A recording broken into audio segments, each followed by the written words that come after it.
একবার হযরত উমর রাদিয়াল্লাহু তাআলা আনহু রাতের বেলায় মদিনার রাস্তায় ঘুরে বেড়াচ্ছিলেন। তিনি সবসময় চেয়েছেন তার প্রজারা কেমন আছে সেটা জানতে। হঠাৎ তিনি একটি ছোট ঘরের ভিতর থেকে কান্নার শব্দ শুনলেন। কৌতূহলবশত উমর রাদিয়াল্লাহু তাআলা আনহু কাছে দাঁড়ালেন। তিনি দেখলেন এক মা হাঁড়িতে কিছু একটা রান্না করছে, আর তার কয়েকটি ছোট সন্তান ক্ষুধার্ত হয়ে কান্না করছে। উমর রাদিয়াল্লাহু তাআলা আনহু জিজ্ঞেস করলেন, বোন, তুমি কি রান্না করছো? মহিলা উত্তর দিলেন, আমার কাছে খাবারের কিছুই নেই, আমি শুধু হাঁড়িতে পানি দিয়ে পাথর ফোটাচ্ছি, যেন বাচ্চারা মনে করে কিছু রান্না হচ্ছে আর অপেক্ষা করতে করতে ঘুমিয়ে পড়ে। এ কথা শুনে হযরত উমর রাদিয়াল্লাহু তাআলা আনহু এর চোখে পানি চলে এলো।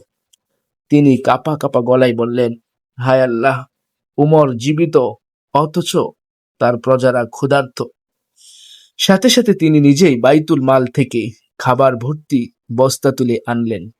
তখন তার দাস বলল, আমিরুল মুমিনিন, আমি বহন করি। উমর রাদিয়াল্লাহু তাআলা আনহু উত্তর দিলেন, না, এই বোঝা কিয়ামতের দিনে আমি নিজেই বহন করতাম, আজ আমি নিজেই তা বহন করব। তিনি বস্তা কাঁধে নিয়ে সে মহিলার ঘরে পৌঁছালেন, নিজ হাতে রান্না করে সন্তানদের খাওয়ালেন। তখন বাচ্চারা পেট ভরে খেয়ে হাসতে শুরু করলো। তখন উমর রাদিয়াল্লাহু তাআলা আনহু শান্ত হয়ে ফিরে গেলেন।